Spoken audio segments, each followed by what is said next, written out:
আমি দিনাজপুর 2024 সালে এই 5ই আগস্ট যখন আপনার হাসিনা পলায়ন করে, দেশ যখন উত্তাল, তখন আমি দিনাজপুর ছিলাম তাবলিগের চিল্লায়। তখন আমি ওইখানে একটা ফ্যামিলির 2 ভাই, তারা হিন্দু 2 ভাই, তারা কালেমা পড়ে মুসলমান হয়েছিল আগে।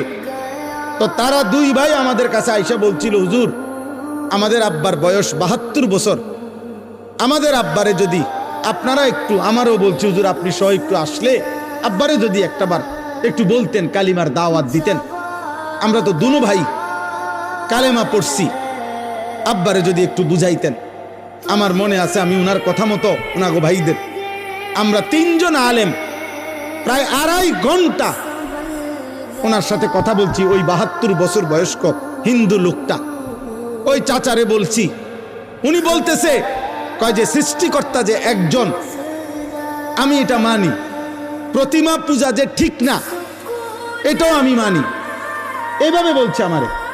আমি বললাম চাচা দরজা বন্ধ, জানালা বন্ধ, আমি একলা, আমরা 3 জন মাত্র আলেম, হুজুর পৃথিবীর কাউকে কোনোদিন বলবো না, আপনি শুধু একবারের জন্য, এই কথাটাই আমাদেরও কথা। ঈশ্বর একজন, আপনি বলতেছেন প্রতিমা পূজা ঠিক না, আপনি বলছেন কথা তো ঠিকই আছে, আগে এলাইছেন, এই তো কথা। আপনি শুধু আমাদের কালেমার আরবিটা কোন, লা ইলাহা ইল্লাল্লাহ মুহাম্মাদুর রাসূলুল্লাহ, এই কথাটা কোন চাচা।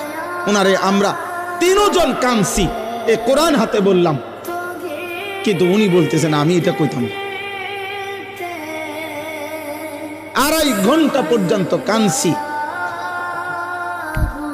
তখন আমি আইসা আমার সাথীদের কাছে বলছিলাম যে দোস্ত, আল্লাহ যারে কালেমা বলায় নাই, 72 বছর পরেও তার মুখ দিয়ে তার মালিকের নাম একবারও উচ্চারণ হয় না।